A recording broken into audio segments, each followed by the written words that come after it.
வணக்கம் நேயர்களே. ஏற்கனவே விஜய் நடித்துள்ள கத்தி படத்தை ராஜபக்சேவுக்கு நெருக்கமான நிறுவனம் தயாரிப்பதால அதற்கு ஏகப்பட்ட எதிர்ப்புகள் எழுந்து வந்துட்டு இருந்துச்சு. அதை சமாளிக்கவே விஜய் அவர்களும் முருகதாஸ் அவர்களும் படாதபாடு பட்டு வந்துட்டு இருந்தாங்க. இந்நிலையில இப்போது கத்தி படக்கதையே என்னுடையது என்றும் நான் எழுதிய மூத்தகுடி என்ற கதையைத்தான் AR முருகதாஸ் அவர்கள் கத்தி படமாக மாற்றியிருக்கார் என்றும் மீஞ்சூரை சேர்ந்த கோபி என்பவர் நீதிமன்றத்துல வழக்கு தொடர்ந்திருக்காராம்.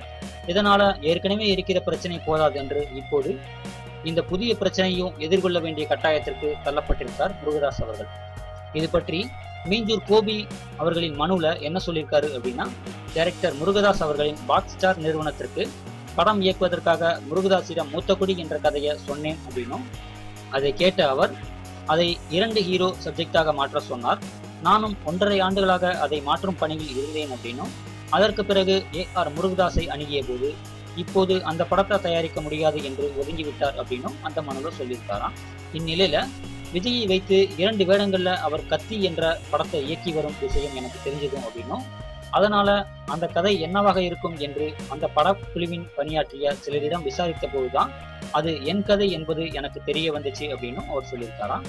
ஆகவே நீதிமன்றம் இந்த விஷயத்துல தலையிட்டு AR முருகதாஸ் மீது நடவடிக்கை எடுக்க வேண்டும் என்றும், அதோடு கத்தி படம் திரைக்கு வருவதற்கு முன் என் கதையை பயன்படுத்தியதற்காக நிவாரணத்தையும் வாங்கி தர வேண்டும் என்று அவர் கேட்டிருக்காராம்.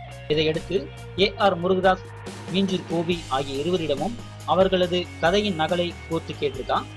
அவர்கள் தங்களது கதைகளை வழங்கிய பிறகு அதை ஆராய்ந்த பின்னர் இது பற்றி முடிவு தெரிவிக்கப்படும் என்று கூறப்பட்டிருக்கான். சரி நேயர்களே, மீண்டும் ஒரு சினிமா செய்திகளுடன் உங்களை சந்திக்கிறேன். நன்றி, வணக்கம்.